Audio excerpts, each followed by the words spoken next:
Dude, you're so recording right now. I don't want to make this awkward, but I'm losing it. you're like extremely recording. I'm recording.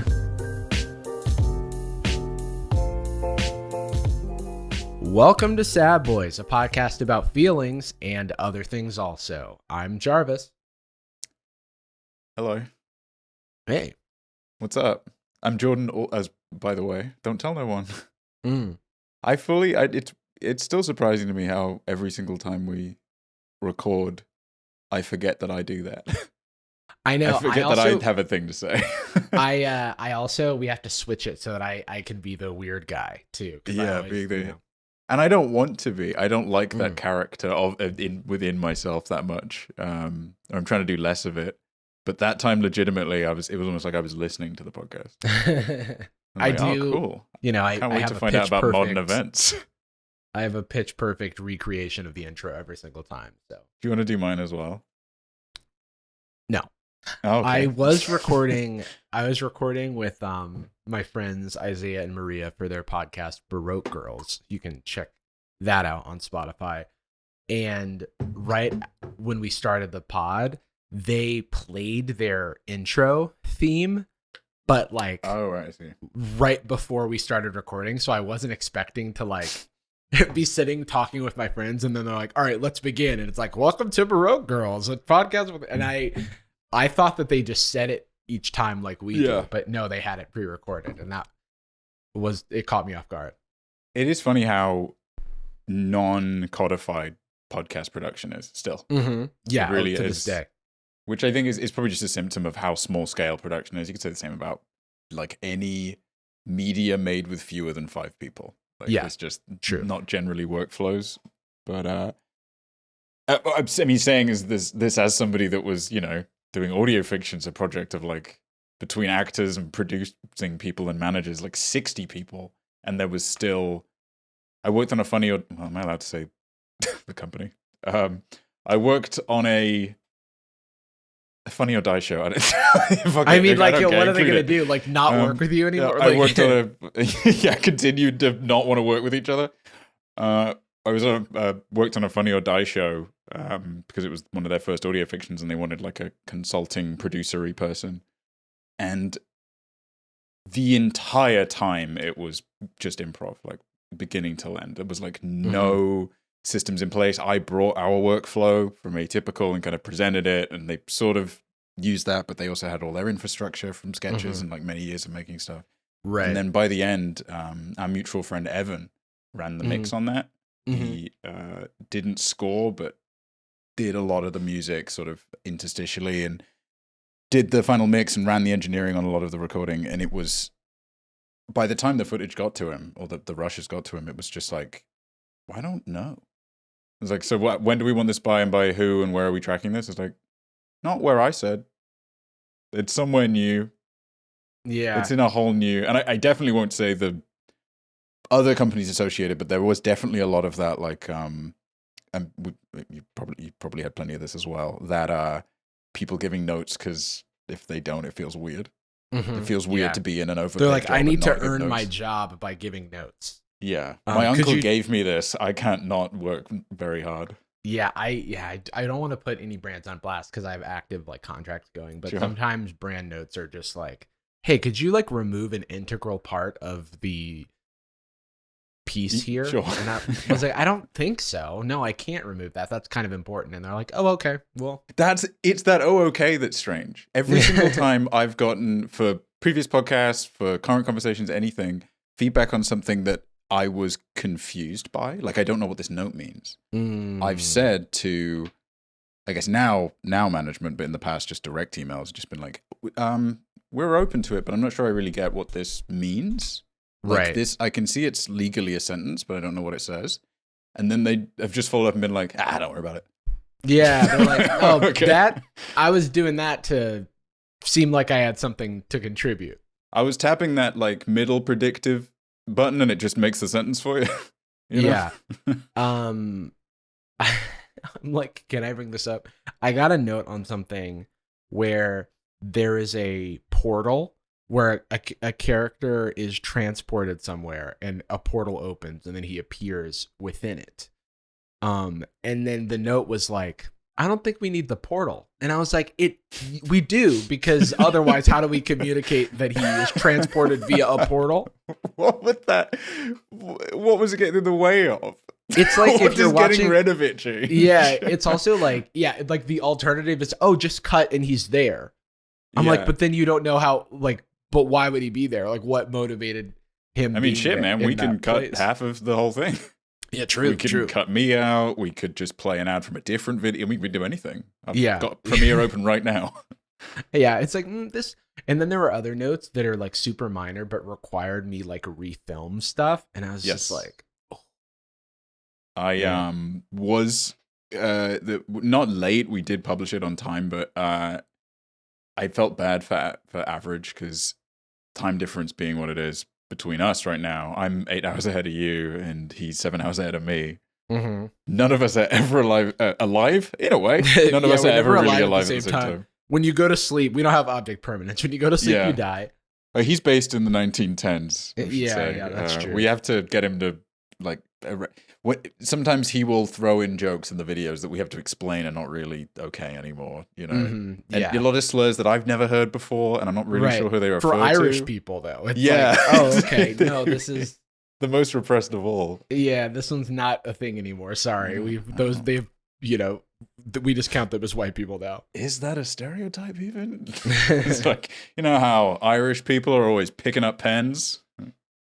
I don't know that, but you said it in a weirdly derogatory fashion.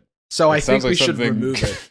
It definitely doesn't sound like the first time you've had this conversation. Yeah, there was hate in your heart, and you were like upset that it got brought up again. I was like again with these Irish people picking up pens. I could be off point. I'm almost certain that you're Irish. That's like a pretty high chance, actually. Mm-hmm. But yeah, one of the notes we got back was like a valid note. They wanted us to include something that the deck said was optional. Mm-hmm, mm-hmm. And logistically recording it where I'm living right now just wasn't possible. Something about my living environment does not allow me to do the thing that they needed. And so I had to go through a lot of rigmarole to make it happen. They wanted you to do an overhead cooking shot for Gordon Ramsay's MasterChef. It was weird. They wanted a feature film, which to me seems unreasonable. I don't know. As like a mid-roll 1 hour 30 minute video. Yeah. It's like weird. Jordan just dropped a 1 hour 43 minute video, and a half hours of that is a brand deal. Look, I like the new video just fine, but it's it's about to drop. When I drop the video, check it out. I apologize for the high concept sci-fi experimental film that runs for 4.5 hours right there in the middle. Mm-hmm. Yeah. But I roast Darman right after. So right after the Kubrickian classic. Yeah, right after. You're probably not going to get that part. You haven't been to film school like me, obviously. It's cool, and I want to validate their notes. They're not bad necessarily. It's just like sometimes in any project, once you hit like a kind of terminus, it does feel like tech was like this as well. Mm-hmm. Like feedback on projects is, especially at like an executive level, I'm sure it just feels weird for somebody at the very top of a pretty like a growing organization to just be like, that's okay. Yeah. Well done. Yeah. Also, exec feedback in a corporate context is usually like, I've had a few horror stories happen where the execs were not privy to what was going on, and then we're just like, like actually don't do the work that you spent the last 3 weeks on. Fuck me, yeah. You know what I mean? Or it's like on second thought, no, and it's like, oh well, it seems like maybe had you known about this 3 weeks ago, you could have said that then. And like when we told you, that would have been a good time to hear about. Like when we told you and you were like, sounds good. Yeah. I won't have any notes on that. Don't even, and make sure not to flashback to this at some point. Yeah, if only everything was a sitcom and you could just do a Family Guy style cutaway. Yeah, that was it turns out that all the work you did was like in Ocean's 11 when they're saying what they're going to do, and then it cuts back and they're like, no, that won't work. That won't work. Speaking of notes from various sources, Oh, you've got feedback for me? I've got feedback for you. No, okay. I did an interview recently with Colin and Samir. I'll say it. Great interview, great guys. It just came out today. And one of the comments hurt my feelings a little bit. For a couple of reasons. And I wanted to kind of, in the interest of vulnerability, bring this up. Okay. I do not think it's there anymore. So maybe is this just like a tweet? What's the context? No. So the context is they posted the YouTube interview. Right. And this is a comment on that. And the comment is, are you sharing the screen? Should I? No, I am not. I have to figure out where I put it. Here, let me first share my screen.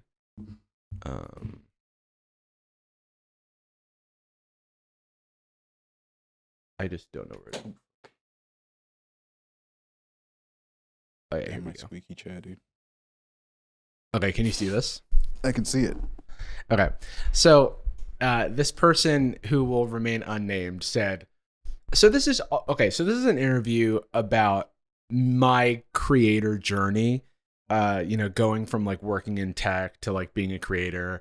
I get pretty vulnerable. I talk about sort of going through a depression. I talk about, the difficulty and the push and pull of like doing something that used to be a passion and hobby for money and how that can kind of muddy the incentives and, navigating that, which for me, I think is interesting for up and coming creators, which is kind of the point of the interview to begin with. So this person says, I gotta be honest, Jarvis is the least appealing of all the commentary YouTubers.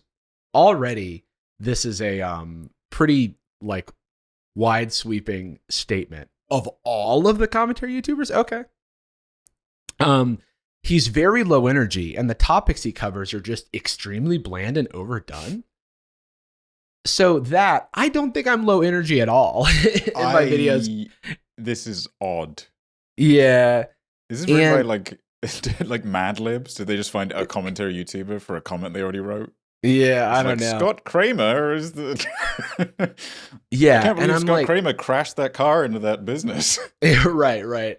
And then I get if they're like they feel the topics are overdone. I think that there's a lot of overlap in some of the topics, but I don't think that I wouldn't, as with a broad brush, say that everything I've done is extremely bland and overdone. So this is very their own personal opinion. And then they said, I don't know, I'm confused why he's always being pushed by the platform and other creators when he just doesn't seem that good / interesting. And that's that's interesting to me because it's like they have never encountered something in their life that they don't like. Mm-hmm. Yeah. And they're like, I don't understand why this gets to exist when I don't enjoy it. Sure. Well, I mean, all these people, all these damn viewers getting tricked. Because I believe you have 100% dislike ratio. Is that correct? Exactly. Yeah. And then, correct me if I'm wrong. I believe it's the overlords you've got on the inside as Haley's inside. Well, yeah. So one thing that hurt my feelings is not this one person's like opinion that I think is a little misguided. It's that like a lot of people seem to agree with it. Like it got a lot of likes on this person's post. And I'm like, okay, it's like, I don't claim to be the best or anything like that. I'm just trying to navigate my way through this business. You know what I mean? Mm-hmm. And then someone comes in the comments and goes, low key, it's because he signed to Rhett and Link's network and they're YouTube's darlings. And I'm like, very low key. That's so low key that it's so not. Now I'm an industry plant. Like I don't understand. Like I 5 years before signing anything with them. Yeah, it's like for one, I'm not signed to their network. They invested in the Sad Boys like production studio that helps like us do the podcast and like pay salaries of people who help us manage that existed already. All of the stuff existed. It's just more like greasing the wheels. And, from my perspective, I thought it might be helpful to get insight from people who've been doing it for a long time, because they've never done this before. And took a risk and thought it would be interesting. But there's no like secret cabal of like getting in the good graces of YouTube by 5 years into your YouTube career, like collaborating with some old school YouTubers. You know what I mean? That's the time to do it, brother. This podcast also is an industry plant. I've been meaning to suggest. We started in 2017 and then took kind of a handful of breaks. I'm like, I don't know if I want to deceive the audience yet. I don't know if I'm in the mood to be pushed unfairly through the algorithm. Also, to make comments like this, you have to be extremely online, obviously. Yeah. It speaks volumes to the bubble that these people are in, that they think that YouTube would give one shit. Just even, I think a lot of people, a lot of people will post their stat of like, hey guys, don't forget to like and subscribe. I've noticed that 54% of you are not subscribed, and they show that stat, and it's because they aren't logged in. People just don't. People get locked into the ecosystem and what everybody else is saying, and they don't really. A lot of people don't have experiences of, behind the scenes for systems like this. But the number of times that both you and I'm sure, would get like tweets when we were at Patreon, or at least see feedback on things like, well, yeah, I mean, this creator is making. They're making $8,000 a month because they're like friends with somebody that works there. Yeah, and and we just know that that's not at all how any of this works. First of all, I don't know how I would even do it. Like, I don't know. That's just not how the platform works. Also, apart from stealing people's money, right? Like, apart from just signing them up. We just signing them up without telling them. And then also, What? So we can get 5% of that $8,000? I'm going to just put myself in huge legal jeopardy. Yeah. What are you talking about? If YouTube's going to do this with any creator, it'll be with like Jimmy Fallon's YouTube account. Right, exactly. They give a shit about Mythical compared to like, deceiving their audience or pushing. Of the 8 videos they get to put on a new user's non-logged in recommended. Yeah, it's Jarvis Johnson is not one of them.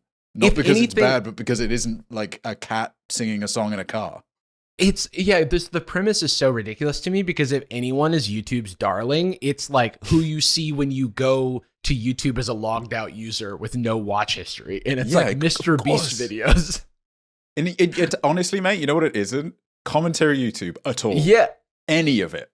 Yeah. The biggest, it doesn't matter. It's just not a priority for the platform, a blip, obviously. Yeah, and so that was interesting to me, because one, it kind of invalidates everything I've done for the past 5 years. I don't mind if anything, I was more popping on YouTube years ago. You know what I mean? Like, but So there's that, and then someone else chimed in at the very end with, all he does is react to TikTok, which is reductive, right? Like it's TikTok being the largest social media platform outside of YouTube, if you can even consider YouTube a social media platform. It's all you react to is a problem.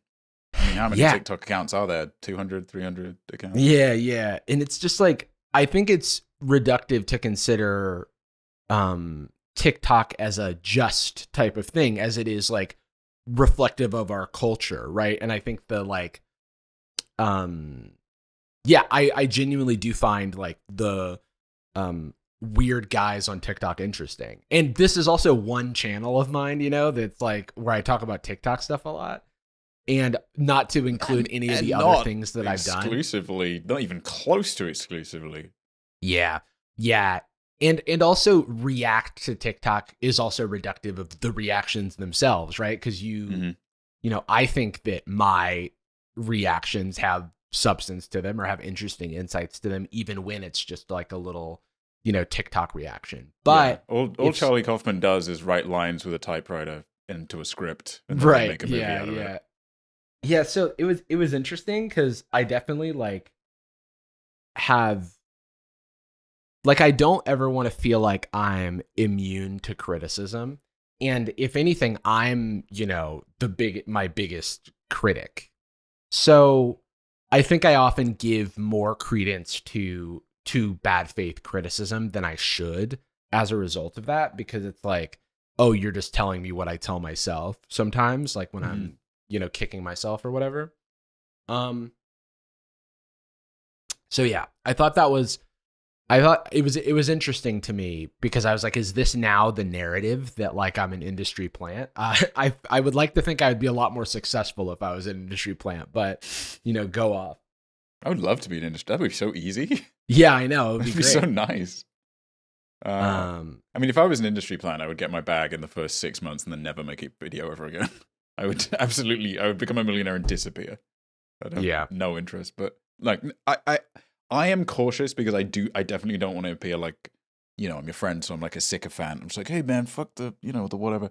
I think it's completely possible to give legitimate feedback. I think, as we pointed out, the perspective is like silly. Yeah. They don't have a very basic insight on how things like this work. They are locked in a very specific bubble and don't realize that there is a larger YouTube ecosystem and industry outside of the things that they watch. Yeah. But this is just another, I don't know if this is the right term. This is the only one I've ever been able to think of. But my PhD thesis, Mr. Jarvis, is about the most dangerous, I'll be submitting this for approval. Mm-hmm. It's about the most dangerous epidemic at play online right now, and that is take poisoning. It is important to people, more important to people, to have a take than have a good one. Right. And that's a fair. Negative take is so much easier. That's why like every movie or game reviewer I loved growing up was the mean one. Or the edgy or like angry video game nerding it or something like that. Because that is an appealing noise. It's more fun to hear shouting than to hear hugging. You know what I mean? Yeah. The other aspect of this that is kind of, I guess people just don't get it, is that the reason that my videos get views is because people click on them and watch them for a long time. Like it's pretty straightforward, actually. I'm curious where. Sorry, let me just. The more I think about it, the more I'm confused. Squeaking. Okay, all right. It's just the boys now, yeah? It's just you and me, Austin. You, me, and the audience. But let's talk about the real shit. Okay. Now, what do we think really happened to Epstein? Oh, what's up, dude? Oh. Were you... I'm not... Oh. Look, I don't know. I'm not really allowed to talk about it. Okay. Let's just say... It sounds like you might know something, it sounds. Talking about my days with a little... again, I don't want to get into it because I'm shy, but like... my time with a little team called Schmeal Schmeem 6. Let's just say that. That was the meal. That was the meal team kids. It was that's where you helped create. You created lunches for yeah, children? I did. Yeah, I made those bad small pizzas. Oh, okay. Yeah, you were. that was my job. Yeah, then I killed Osama. What? Huh? That's why it must be so frustrating to be the guy that killed Osama and nobody believes you. I think that guy isn't he? Wait, are you talking about yourself or are you talking about the other guy who claims that he killed Osama? Claims. Emphasize. I know. Trust me that it was not him. Okay. Well. So to be the guy who really did it must be really tough. In theory, yeah, it must be frustrating. Even though you have like a public platform to not really be able to talk about it because of the deep state. Oh, so. But I will say, thankfully, if you in theory did, do that, it makes you something of a YouTube darling, and they will promote your videos and allow you to grow. So wait, now I feel like you might be accusing me of doing so. Oh come on, I wouldn't, man. Because I would never. There's just no evidence. And I definitely wasn't there. Oh, come on. Good luck proving it, don't check. Yeah. The last thing that's confusing me about the comment, by the way, is like, okay, so sure, they're YouTube darlings, industry plant, whatever. So what's happening? Like, what are they doing? Mm-hmm. Like, what? Like, method-wise. Like, if that was true, you were you were an industry plant. Yeah. How? Like, that you are unrecommended for logged out first-time users? Because that's definitely true. not We know that. that's not true. Yeah. So what is the thing they're doing? You know what I mean? I know. It's interesting because there are... I lost my train of thought.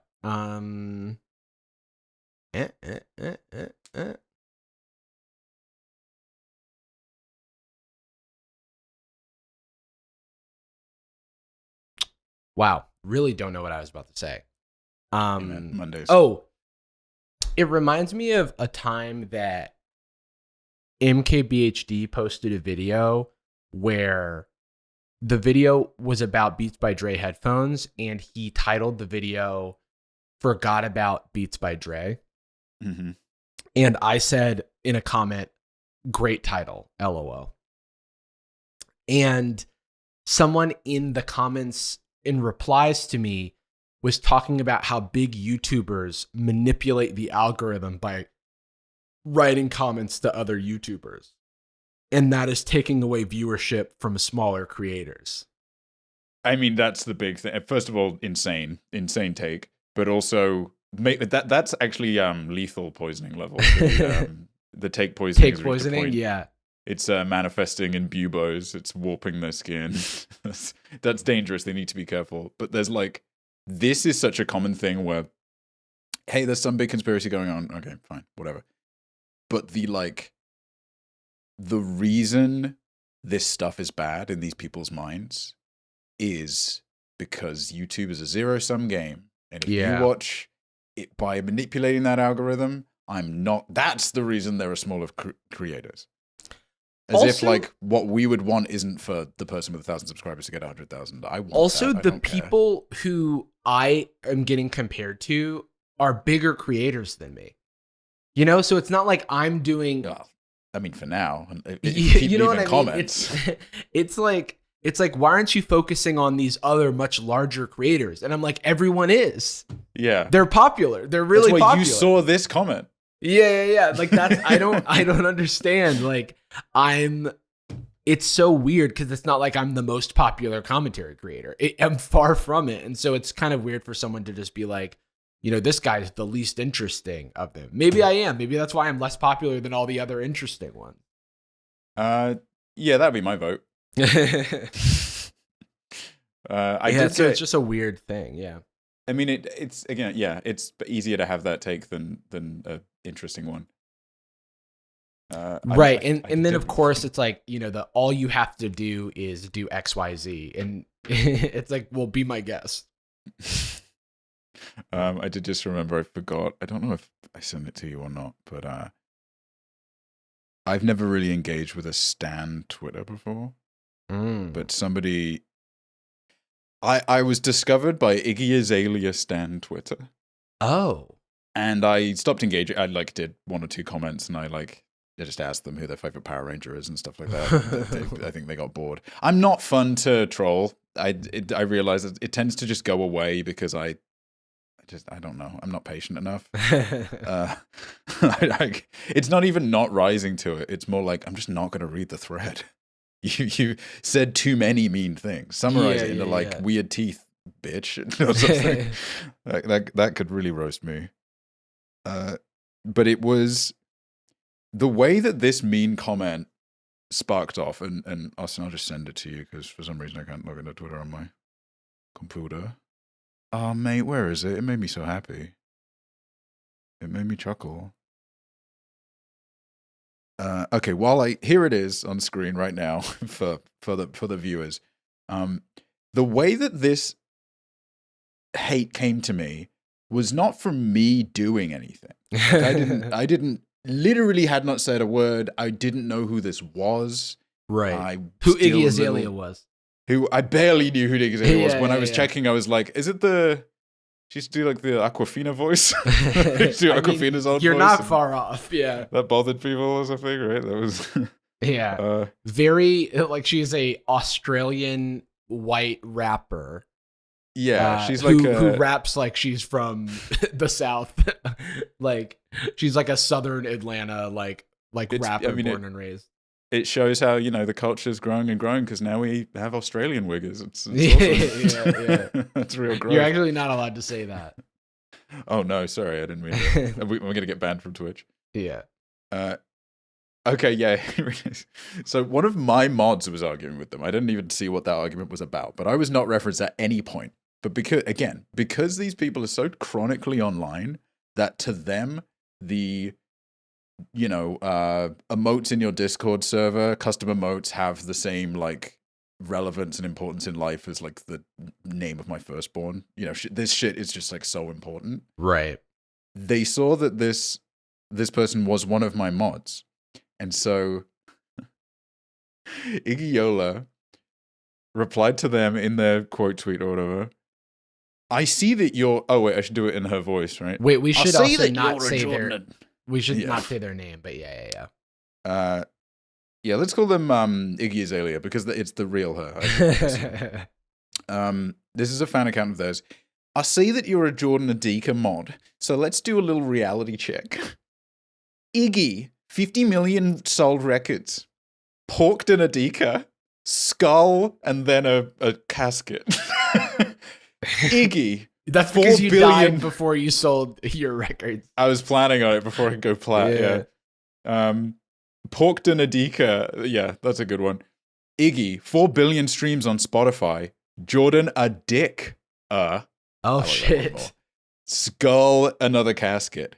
Iggy, multi-millionaire, flying $sign. Do you want to guess what Flopton has? That is the opposite of that and is bad. I'm going to guess skull emoji in a coffin. Dependent on subs, skull. Oh, that's a weird amount of insight that they tried to get. Yeah. I mean, Iggy's dependent on sales. Yeah. Didn't come out of nowhere. Iggy Azalea, no matter what, is going to sell 50 million records, and that's why she's at the top of the charts right now. Currently to this day, she's so relevant, and everyone listens to her music all the time. That's what was maybe the most remarkable about this is like, I don't know, this is like somebody who's a stan of like The Mask of Zorro, the movie from like 1999, or the third Matrix movie. Right. Like, what the fuck? Iggy is The Matrix Revelations, released in theaters. Jordan Adika. Depends on subs. Depended on parents to be born. Yeah. Created by people. Oh, and then of course, Iggy. Yeah, The Matrix Revelations, created by hundreds of Hollywood people. Jordan Adika, created by 2 losers. By a couple of freaks. Number 1 hit, Billboard, microphone, and then me, Adi Kaka, maybe my favorite. Skull, casket, casket. Ah, dude, you kind of reply to them was multiple times. I've died so many. I can't tell. Wait, let me check. Was it an even or an odd number? Because that's me coming to life and dying. Oh, right. So, like, did they leave you alive? Wait, what's up? Okay, 1, 2, 3, 4, 5, 6. Hey, what's up? Guess who's back? Wait, 1, 2, 3, 4 skulls. Yeah, I guess net 0. That's good to know. I don't have my reply, but I think the only thing I replied to them was, are you under the impression that I thought I was more famous and successful than Iggy Azalea? Bear in mind, I have not been involved. Literally the first tweet about me. It's also just so funny that in that person's world, you're invalid if you're less successful than Iggy Azalea. Oh yeah. Oh no, that was the thing. The thing that I responded that upset them, and I guess is what kicked off them being really. Their whole squad being pissed off was me saying, not all of us can be like you, Iggy Azalea fan account. Yeah. Like, what is... Also, it's so weird to like cape for... Yeah, to identify yourself, to define yourself by the success of someone else rather than your own individual accomplishments is already a self-own. The lack of success of someone else you don't watch via a mod. And guess what? I know Chandler. I'm aware of Chandler. Yeah, We've DM'd. Yeah. What's your comms with Iggy like? Yeah. That damn industry plant, because she's always commenting. If you keep commenting stuff, you'll have 50 billion streams. Whatever. That's how it goes. That's how I got to the top of the charts. Do you get a lot of... What's the environment that you feel is like the meanest for you? Is the most meanness in YouTube comments? Or request I think DMs? it's in like, I think the meanest is in indirects, which I don't ever read, but I sometimes get like tagged or something like that. And then it'll be like someone just like saying that they don't like my videos or they think I'm really unfunny or something like that. And I'm like, okay, that's fine. It's like so interesting that you felt the need to say that. It's worse that someone tagged me. Yeah. Yeah. It's like, 'cause it's one thing if it's like a movie that you don't like, but it's another thing if it's just like a person. you know, and you're like casting, you know, you're casting judgment on a person rather than their work. And not, there's not even the veil of like a production. Like if you said like, man, I hate epic rap battles. You're not saying like, I hate Lloyd and Pete. They're bad people. They're bad people, yeah. It's interesting. I mean, it's certainly interesting. I guess that, you know, quote unquote comes with the territory is what people would say. Like, I want to clarify that I'm not like, you know, saying that these people should stop doing what they're doing. I just, you know, think it's interesting, right? It is interesting. Yeah. And I'm commenting on it because this is a podcast about feelings where we like talk about this stuff. That we host. Yeah. And we are Jordan and Jarvis. So it's all, you see how it's like kind of coming together. Yeah. But that was definitely the tone that I started this call on. So I didn't want to bring down the vibe, but I also wanted to kind of let you know where I was at. I think I'm kind of low energy compared to some of those other commentary YouTubers. I've heard about that, yeah. Despite being Rent and Link purchased you and placed you on a billboard or something. The guy who can't finish his own joke without laughing is low energy. Like, okay. Low effort. I mean, I really wish you should make like a, you know, elaborate, high effort, like High School Musical review video instead of just watching TikTok or whatever. I should actually, I should recreate Squid Game and then I'll be the most celebrated creator. Yeah, you should play Among Us on stream. Has anybody done that? Yeah, no, that's actually kind of original. Yeah. I fucking love those takes too. I love the like, especially when it's not your genre. You know what I mean? I've had like people comment, Jordan, have you ever thought about like maybe you should do, I don't know. Oh no, sometimes I'll put out like a tweet request or something, and it's the most well-intentioned replies. I know it is. I know it's not hateful at all, obviously. But I'll say, hey, anything interesting maybe I should watch? I'm looking specifically for stuff I can just do off the cuff, TikTok. I'll skip Jubilee this week, but you know, something interesting maybe on YouTube. And somebody will reply, have you watched The Witcher? Do you want me to watch The Witcher on stream? Is that what it's like? Yeah, you should do a review of Goodfellas. There's a Mr. Rogers documentary that I think you would vibe with. And I think I would love to hear your commentary takes on this heartfelt documentary about the life and times of one of America's sweethearts. Nice cardigan, idiot. It's just me for an hour and a half. Why are you talking to your shoes, freak? That train isn't alive. And also, let me just say, I know it comes from a place of love, and you want me to talk about it. I think enough people have talked about The Room. I'm gonna not make a video about The Room. Yeah. I haven't had one of those in a while, but yeah, The Room is for sure overdone. Have you seen The Room? I indeed have. Yeah, I'd say no need for a commentary video after a biopic movie has been made about something. Yeah, exactly.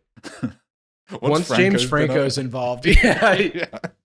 I'm keeping my hands off the sizzle at that point. I don't want to get burned. Did you ever end up watching that? Yeah, I saw it. What do you think? I think it was fine. It's interesting. It's a strange, I don't remember it very much.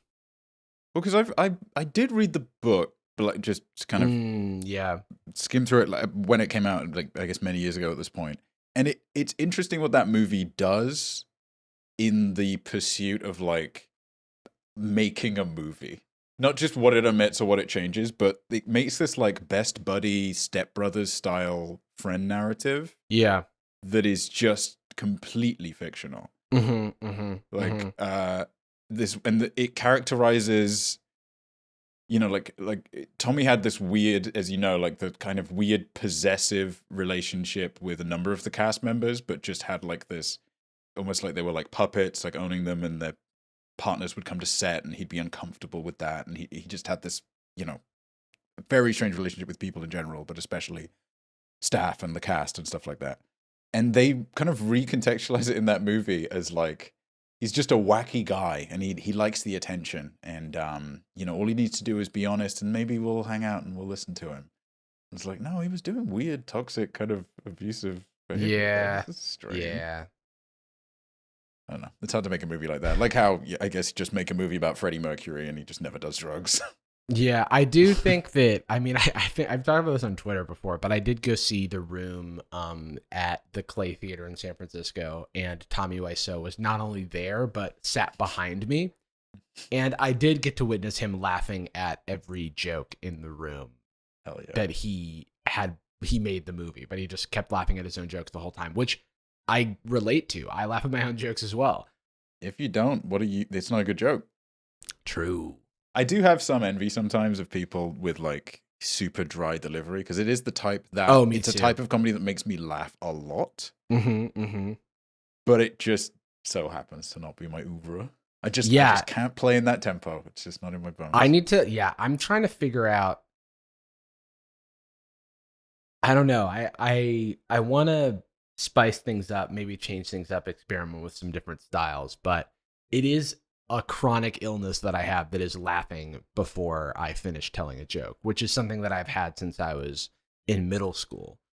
In middle school, I used to laugh even sooner before finish telling a joke, to the point where now I get the joke out and laugh. Sure. Before, I would start the premise and laugh because I knew where it was going. And people would just look at me with blank stares because I just started talking and then started laughing at myself. And that was very weird. And so what I did was I started biting my own tongue to prevent myself literally, from laughing. physically? Physically biting my own tongue so that I wouldn't laugh. And so that's something that maybe I'll have to bring back. I also want to try to cut out the ums and ahs. I know we've talked about this before, but it's something as a challenge to myself that I want to try. I just want to become the peak performance, peak male performance. I don't know why I had to throw a mindset in there. Peak top G, alpha brain, Joe Rogan Experience, DMT, ox meat. Because if I'm perfect, everyone will love me and no one can criticize me. That's what nothing can go wrong. The psyche says, and nothing can go wrong. Yeah, any fear that something could go wrong at any point is right, because you haven't perfected the craft yet. Exactly. Yeah, that's what we know. It's a meritocracy. It is, absolutely. Just kidding, guys. We're plants. Big mythical. Big Daddy Rhett. Big Mama Link. We're like he's a fern and I'm a snake plant. We're plants, bitch. That's another good name for the podcast. We're plants, bitch. It's a snake plant. I want to see what that is. Oh, that's cute. I like these. Yeah, I have one. So you've probably seen the one in my apartment. Damn, that's tasteful. Let me have a little look at a fern. Oh. Oh, okay. I think I'm more of a fern with the hair these days. Yeah, that's true. And I'm kind of lanky and wobbly and imbalanced like a snake plant. Mm-hmm. There we go. And venomous. A lot of these topics that we have are kind of like we don't need to talk about because I've kind of passed. I mean, I left some in from last time. Right, exactly. One thing I wanted to mention that was interesting is the intro to Jarvis Johnson Gold, which is a bit about the fact that it's my second channel and it's extra special for that reason, because fewer people are going to tune in to the channel than the main channel. So I called it Jarvis Johnson Gold because it was some sort of premium thing, and I make a joke about how it's free. And I do think that there are people who are kind of confused that it doesn't cost money, which is interesting to me. I think there are people legitimately who don't get it. So odd. I mean, again, this is the my brain always defaults to like how the product works, which is not really that important. But the first place my brain goes is like, how? Using what? That's not what a YouTube membership is. You can't have a YouTube channel that's not free. They kind of make you do that. And also, you're watching the video and hearing me say that. So, did you pay? Do you think it's literally because it's got gold in the title as well? I don't know. But it is, I think, I don't know if I talked about this on the podcast, but somebody complained, talking about me in comments. Somebody was telling me that the whole premium viewer, it's free thing is getting old. And I was like, you mean the intro to the like video. Like I don't getting old, dude. I don't know what to tell you. It takes 20 seconds of your time.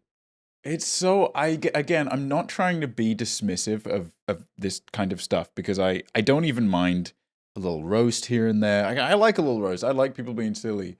There is when I see forced cynicism, which in this case is like manifesting as a YouTube comment, but it can be anything. It can be I'm the guy that does edgy jokes, or I'm the guy that I don't laugh, I don't like anything.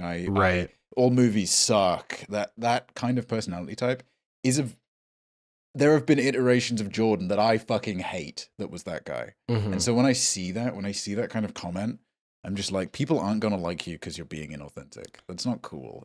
People aren't going to like you because you're the guy who always leaves the mean comment. It's not cool to be like, well, hey bud, this joke didn't land. Like, okay, what do you want? The thing I have to remember is that I automatically don't relate to this person by virtue of the fact that they left a YouTube comment, which is not something that I do unless it's in support of like a friend. You know what I mean? Fuck with the algorithm or something. Oh, right. To manipulate the algorithm to destroy Marquez's career. to siphon views from smaller creators. That's how that works for some reason. But via commenting on like one of the most prolific and successful creators on the platform for well over a decade, by commenting on his video, it takes views away from like a short film somebody posted. Right, because I guess, I just don't understand. I just don't get the logic. But I suppose even if the logic was I'm commenting to get views on my channel, going to Marquez's very tech-focused channel is not the place that I would go for that.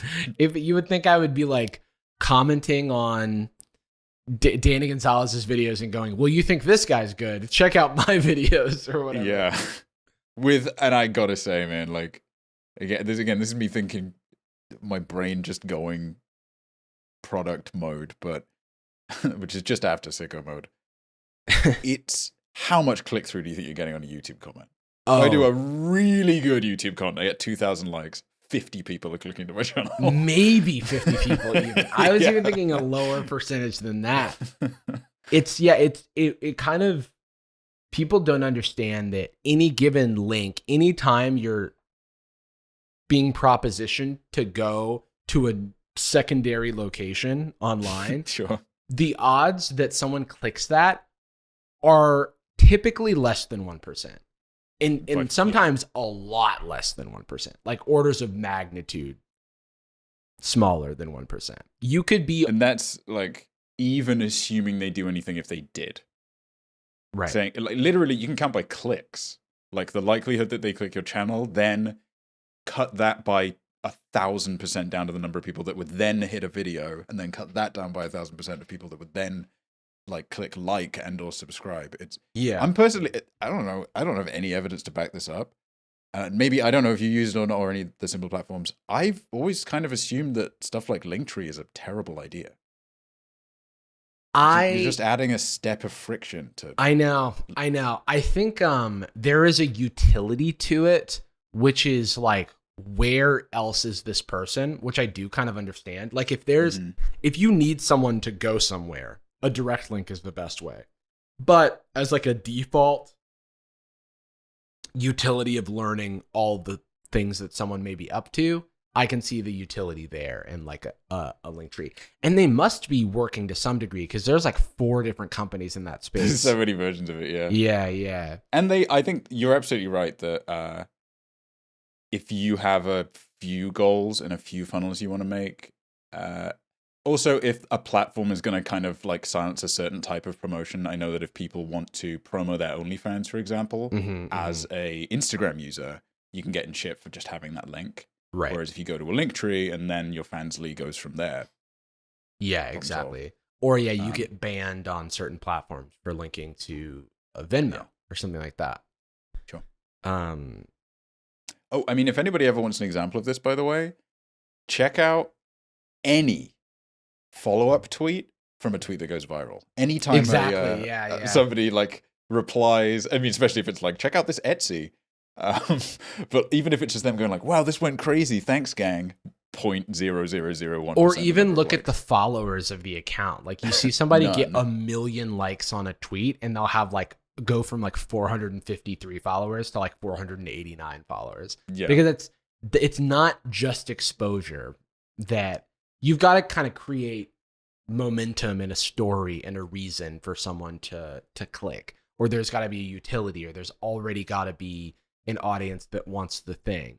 Like if I post a video on Twitter, I'm not trying to go viral. I'm actually trying to provide a utility to the people who follow me and aren't in the other places, or aren't getting notified by YouTube, et cetera, et cetera. So, and that's why I can simply post the thumbnail and post the link later, because people are like, oh, I need to go. I already know where to get this. You know what I mean? Yeah. And also social media, especially something like Twitter, it's entertainment for the publisher as well. It's fun for me to use Twitter, and if I'm more active and I reward people for following me, then I get to do more fun, stupid shit. Yeah. If I post a bad joke and I've been engaging with people because I'm posting content, then more people see my bad joke. I don't know. It's such a... I really think people overestimate how much any social media will affect a YouTube video. Like, there is truly... you have a significantly larger following on Twitter than I do, and a video of yours is not going to make it or not make it because you tweeted about it. It just doesn't. Right, exactly. Like it doesn't matter in that way. It just doesn't.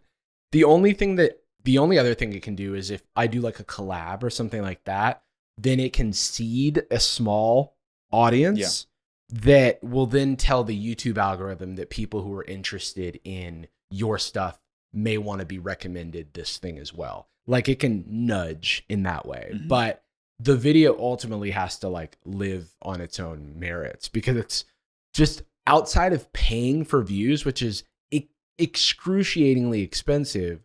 You can't just force a video to go viral. My very first YouTube video, I sent it to all my friends. I posted it on Reddit for some reason. I paid for views, like in the ad, like YouTube ads, excuse me. I paid for YouTube like ads so that it would like show in pre-rolls or whatever, and people would get recommended the video in the sponsor card or whatever. And all of that, probably I spent like $100 or more. I got 1,000 views with all of that, pulling out every stop. And that was because I wanted to hit the 1,000 view threshold, because I was like, oh, it'll be embarrassing if this gets like 300 views or something like that. I don't know what I was thinking. But yeah, it was like really, like I remember when I was pulling every single lever that I could to try and get any views on my videos. And there was nothing I could do. There was nothing I could do other than like trust the algorithm and just make content that people were going to click on and watch for a long time. And it took a while for that momentum to build. Yeah. I've always been very nervous about, be it as like consulting work, which is its own kind of thing, but like, you know, people wanting to, I mean, I guess when I was working at Patreon, specifically Patreon consulting stuff, people being like, how do I grow my channel? How do I launch my thing?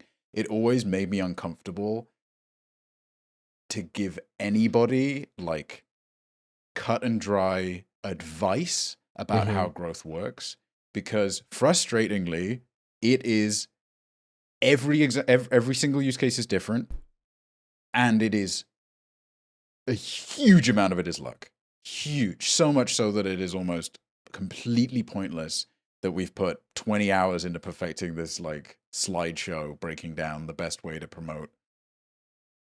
It's personally, I kind of like it, but that's because I don't make video essays and I don't lose thousands of dollars of my time if a video goes out and it kind of underperforms. And they always climb to, 120 or whatever. They always, even if it does really badly, it gets there. It is like very... I'm in a very privileged position where that's like not as scary if a video underperforms, because I know I can release another one not super duper long. Plus the company just allows me to do that. I'm like very consistent. I'm not in danger generally, if I drop a bad Jubilee take or whatever. This guy just reacts to Jubilee. What's the deal? This guy just watches stuff and says things. This guy's just... I did straight up get a... I wish I'd taken a photo of it. I loved it. It cracked me up so much. I'm sure I've got a screenshot. I need to print it out, put it on my wall. Somebody was like...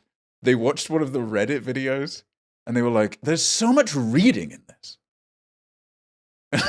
Like, yeah, that's funny. If you add an A to the title of Reddit, that's what it is. Yeah. In fact, it's almost based on that idea. I read it on Reddit. That was on purpose. Yeah. I think maybe you don't like my videos. This comedian... You might not enjoy me. This comedian tells so many stories. What is that about? Blah, blah, blah. When is he going to teach me calculus? Something of value. Anything. Yeah. Oh, your life. When are you going to ask me something? Yeah. Tom Segura. Yeah, Mike Birbiglia, we've heard enough about your falling asleep thing. Yeah, sorry you're so damn sleepy, This guy just talks about how sleepy he is. And pizza. If you ask for advice, I'll help.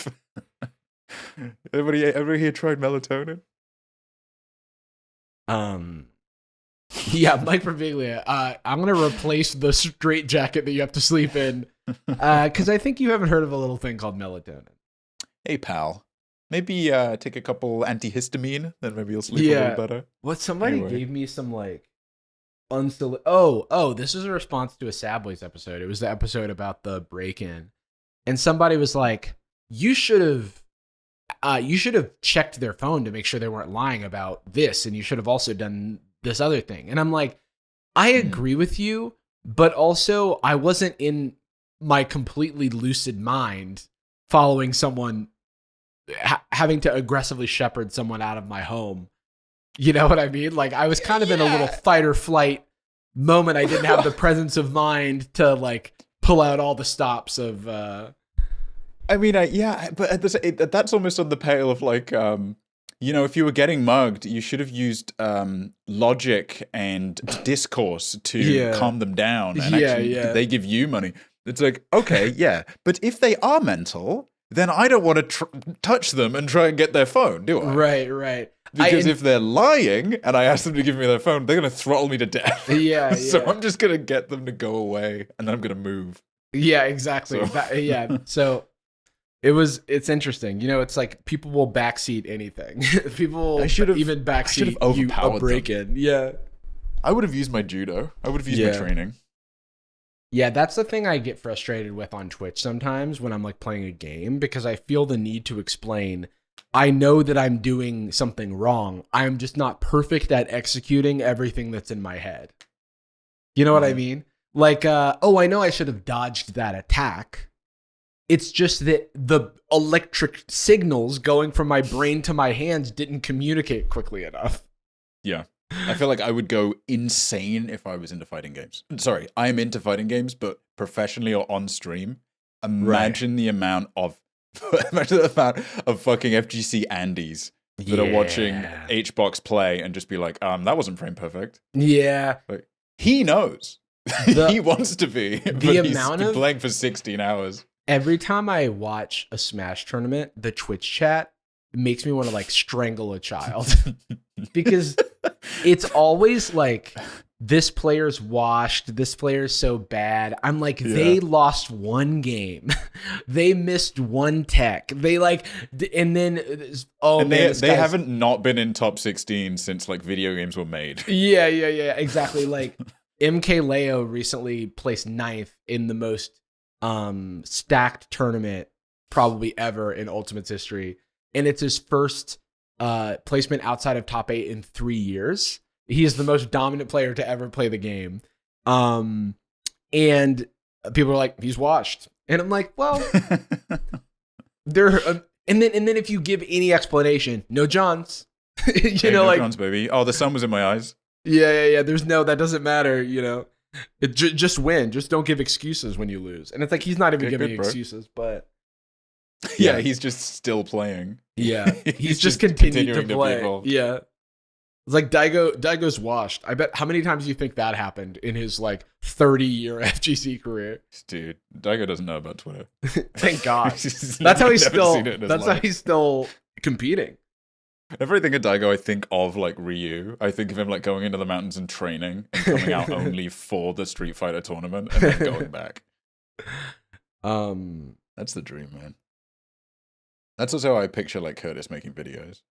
Yeah, shoots a video and then goes back to the Canadian Wildlands. I don't know how he's like. He just put out a video today, but he's also like on tour. I'm like, how are you doing this? It's impressive. Well, look, I don't want to be a hater, but he's in the pocket of big YouTube. Forgot about that. He's a plant, actually. Forgot about that. But yeah, I mean, for context for people, Curtis is not big enough for YouTube to bother invest for that to be the result of a plan. Curtis, Danny, Drew, none of it. Yeah. You may love commentary YouTube, but YouTube's internal time, as far as just like farming non-logged in, half-engaged viewers, is better off just promoting a new song more. Yeah. Just pushing that more. Or like another Minecraft video, dude. It's like... Yeah. It's like Minecraft had like 1 trillion views or something like that. Yeah. They literally would destroy our entire genre for a successful enough Let's Player. Yeah. Just delete it from the platform. Be like, oh yeah, sure. This Markiplier guy, he just kind of like plays scary games and screams. What's that about? Just yells, man. Yeah, what's that about? Markiplier doesn't make any music. Yeah, he doesn't teach me calculus at all. I don't know Mark, and I don't have any evidence of he's a good guy, bad guy. I don't know him. But I do really appreciate how candid he is about his income. Oh yeah, I think that's I have met him actually, and he's a class act. He's a very cool dude. See, that's the good stuff. Yeah. Not to flex or anything, but but I asked him for some money and he said no. Yeah. Oh, speaking of, should we talk about the Twitch drama? Yeah. Let's do it. Slinky Rick or whatever his name is. It's Slicker, I think. Yeah. Slickle Rick. Slinky Rick. Pickle Rick. It's Slickle Rick, guys. Not so slick after all. He turned himself into a scammer. This is actually like a quite sad story, I think. But there's also interesting takes that are... Let me write this down. Honestly, it's the stuff around him that I find the most interesting. I think...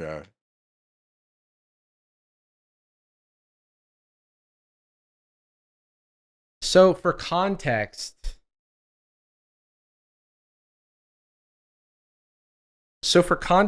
there is a streamer on Twitch named It's Slicker. He's been around for years, I believe. Has, played various games, etc. Recently has come under fire as it has been revealed that there is a extremely large amount of instances of him asking fellow streamers and fans for money via trust scams like, hey, my bank account is locked. Can you please help me out? I just need to get a minimum balance so that I can use my funds. I'll pay you back in a few months. That type of scam at scale. He has scammed everybody from the moderators of his Twitch channel to some of the largest streamers on the platform. The Usain Bolt of this behavior, the goat of I'm sorry, I'm just checking the stats again because I almost couldn't believe them. I think Trainwreck alone gave him $100,000. Yeah, Trainwrecks gave him $100,000 to, I think, pay people back. And he gambled. So what he did with the money is that he gambled it. So I think that Ludwig said that there's a CopyZilla video coming out where he's going to tabulate everything, but the number is close to $300,000, where he has just gambled it all away in attempt to pay people back. And every time that he would get a balance of 0, he would go to another person and try to get some more money that he could hopefully gamble and win big so that he could pay everyone back. And he had already, prior to making these requests and requesting and soliciting people to get that money, he had already just gambled away all of his Twitch earnings to date. Yeah, which is, it's a sad story. The people who are scammed, it's a horrible thing because you're abusing someone's trust, you're abusing friendships and relationships. At least one streamer gave him $27,000 other than Trainwrecks, because like Trainwrecks, you assume he's got it like that because he's like gambling millions of dollars all the time. But to scam fans, and it's just wild. Mm-hmm. And the moral of the story is how dangerous of an addiction gambling is. Gambling being so famously a vice, so famously a very horrible vice, but also so profitable that it can afford to buy off some of the biggest names in the entertainment industry, a la Drake, a la Godzilla, which is one of the biggest. Or actually, I don't even know. I've heard of people getting demonetized for saying the name, so actually, we should not say the name of the gambling site. I'll dub it over. Put these names over instead. Godzilla. Mm-hmm. Yeah. King Kong. And so he has come out. Go ahead. I'll just throw out. Yeah, please. The moral of the story, and I'm sure we'll get into this a little more, should be a treatise on how dangerous a vice gambling is. So dangerous so that it is banned in places, right? Like this is kids can't do it. It's banned in many countries. It's extremely regulated in the United States. It's more regulated than opiates. That's true. You know what I mean? But anyway, I know we'll touch on it, but there are kind of a shocking number of takes that are not gambling is dangerous. It's just, this is a bad person. Mm-hmm. Only. Anyway, sorry to interrupt, but yeah.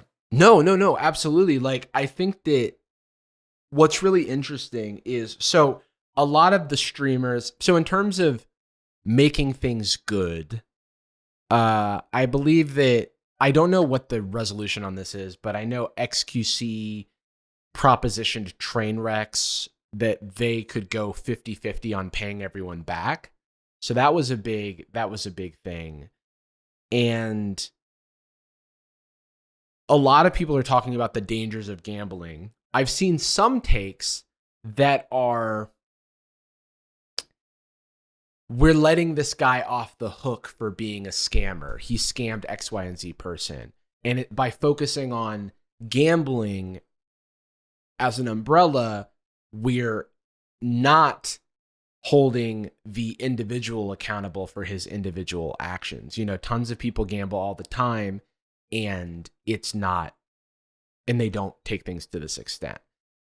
And I wanted to talk about that because I've seen takes that say that it's enabling him to pay back his debts and having him not face the ultimate consequences of it. And I'm like, what do you mean the ultimate consequences? Because there are stats that say a quarter of people with gambling addictions, commit self-delete, Mm-hmm. And I don't know, like that's a metric that's thrown around a lot. And I admittedly do not know the source of it, but I do know that this type of addiction can ruin lives, and I have a personal experience with it, with someone in my family. And so, I think that I think he's being held plenty accountable because we're talking about the largest Twitch scam of all time, and it's going to severely impact his relationships and career moving forward. I mean, the truth is that people don't actually want people that are saying, because what is it that you do want to happen then? Is it that you think what would be more just is if he pays everyone back? Because he can't do that. Yeah. Ever. Yeah. So what you're saying is you would rather the people who, in some case, I don't know how many people were like left destitute, but certainly the fans and the like need that money. Yeah. That is important. It was a lend. It wasn't like a give. You know what I mean? Yeah. They intended so what they're to saying see it is, again. I'd rather all of those people never, ever get their money back on the principle, and I mean truly, of teaching him a lesson, of getting their little bit of catharsis. That's what they want, right? They love Crime and Punishment. They love a good story. They want to see, like, the death penalty shouldn't exist unless I really hate someone. It's the exact kind of mindset that just throws all principle out the window the moment that the person commenting on it is upset. I mean, like, how many times have you seen this person's done something very lightly objectionable? I really think that they should be fired from their job, actually, is what I've discovered. True. I'm not talking about somebody going on a racial epithet. I'm talking about somebody making an offhand, insensitive comment as a, like, teacher. Or and, like not like or like in the past, a long time ago. Oh yeah, like 10 years prior, and then pulling them off of like a project that they care about or was important, or it's just not, because the value there. Sorry to people that enjoy that. It's blood sport. What you enjoy is. I agree with that. I think the thing, and let me know if this is a bad analogy, but it seems kind of like if someone was like like a light injury, let's say, I don't want to make this too bloody, but like imagine that like 10 people were like scraped by Wolverine, and they're like, ow, he loves doing that. They're like, Wolverine like cut me, ouchies. And a court of law would say, hey, Wolverine needs to pay these people back. But in the meantime, are we not supposed to tend to the people who are harmed, the victims? Like, he has to stitch. They actually have to keep bleeding unless he stitches them up. Yeah, that's what doesn't make any sense to me. Because clearly, I think that this person should be treated like again, I don't know what consequences they should face. They should probably be banned from Twitch. They should, I don't know if there's any sort of criminal like case that's going to come out of this. But at the end of the day, people were harmed, and it seems kind of weird to say that you shouldn't try to make those people whole, especially when some of those people are like less fortunate and we're just trying to do a good deed, and we're told lies about someone's family being in the hospital or something, some sort of extreme cases. So it just and this is not a Ponzi scheme or an MLM scheme where we're letting someone off so that they can go right away on their yacht. He is broke. Mm-hmm. He lost. And that's where, like, I think when you look at the way that people internalize addiction and that kind of, destructive othering and draconian approach to punishment and the cases when that tends to happen the most, it's always with addictions that people can relate to the most. It is always with things that they think they have the willpower to have gotten out of. Yeah. It's like, well, I've never tried to do crack. Yeah. So, like, I can relate to not doing crack. It's so easy. Why has that been difficult for you? Or, I mean, commonly, who is the most hated of all addicts? It's alcoholics. Yeah. Across the board. And that's because most people drink. Most people drink alcohol and don't get addicted to alcohol. And so the thing that goes through their brain is, well, I could just stop drinking. Mm-hmm. So, like, do that. Stop being, like, selfish and just choosing to drink. Yeah. If you are if you're exhibiting a behavior that's, like, leaving you destitute, miserable, alone, in many cases, with nowhere to live, it's not something you enjoy. Right. That's not fun. It's like when you walk past somebody on the street and an unhoused person, and you hear someone say, like, oh, just lazy, try getting a job. Hey, being homeless is worse than having a job. Yeah. I don't love having to do work. but I like it a lot more than being unhoused. Yeah, exactly. Clearly there's a third thing getting in the way there that we're like not accounting for, right? Right, exactly. And in this case, yeah, what is the satisfaction you want exactly, other than the people being paid back? And I don't know, they treat it almost like karmically. Mm-hmm. Like he hasn't atoned, he hasn't done the whipping on his back and said the Hail Marys. And right. Yeah, and I just don't think that's kind of a separate issue to, like, in the meantime, there's people over here who are victims. And and then I guess he can pay XQC and Trainwreck's back then. Yeah. Like, what difference does it make? Yeah, exactly. So it spurred this dialogue on Twitch to kind of get Twitch to ban gambling on the platform, which is interesting because I'm curious to see what Twitch does. There are a lot of cynical takes that say Twitch won't do anything because there's too much money to gain from these types of deals. But I don't know. I think that this is a great example of protest, or at least calling to action, calling a company to account for a lapse in their judgment when it comes to guidelines, and highlighting the real risks that come with that. Because it's I do understand some people are like, well, why ruin people who can enjoy gambling responsibly just because of someone's actions? But it just feels like, given a large enough sample size, would you want to be enabling of people becoming addicted to... I don't agree with the comparisons to alcohol when it comes to, like, the slippery slope, because because alcohol is regulated in America. Like, there is gambling, and there's consumption. Like, it's not as though the more gambling you do, the more gambling addiction you get. It's not it can be a single gambling experience that is like the trigger. It could be doing it consistently. It's not like one big night of drinking just made me an alcoholic. And it's not like these I think I lost my train of thought, but sorry. No.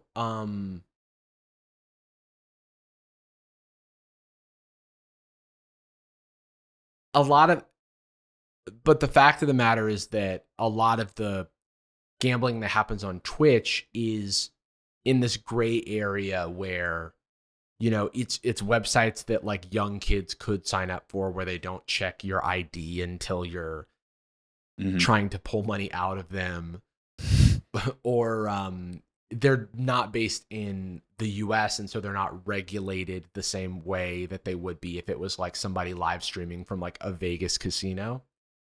And I think that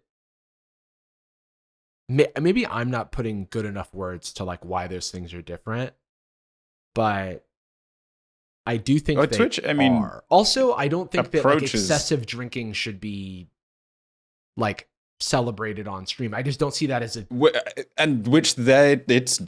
they're actually pretty good. One of the few pieces of TOS that I kind of like in the case of Twitch is they are quite balanced about, like, inebriates and stuff.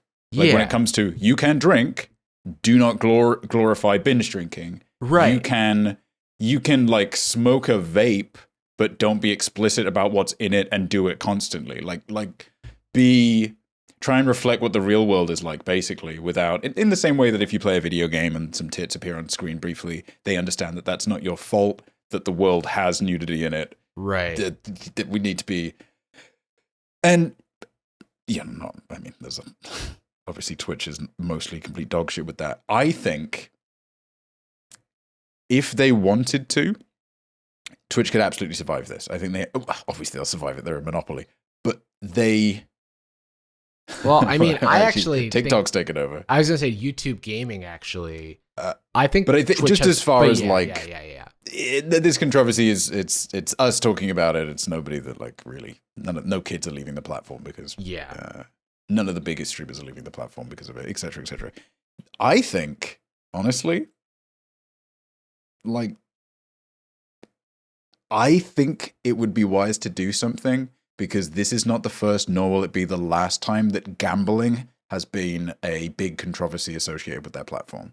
Right. I think now I am not an advocate for banning hot tub streams, to be clear, but I think if hot tub streams kept coming back into the news cycle, they would ban hot tub streams. But because it only happened the once and they just weathered that storm, they now no longer have to engage with that. Yeah. This is like, it's like clockwork, the number of times we get some story of somebody manipulating, albeit this is like different from CSGO dramas, for example. Right. Because that was specifically, that is more like a Ponzi scheme. That's stealing, right? Did you hear Slicker talk about how he started Gateway? CSGO. And that's something CSGO. that I actually, so I have to go in 5 minutes. I have a meeting. But one thing that I wanted to maybe end on is a friend of mine and friend of the show, 24 Frames of Nick, posted about his own experience with gambling, to which he was, I think a lot of people go, oh, well, the people who are streaming gambling, they're all saying don't gamble. But it kind of feels like reverse psychology a little bit. But also a more concrete example of this is Nick, who very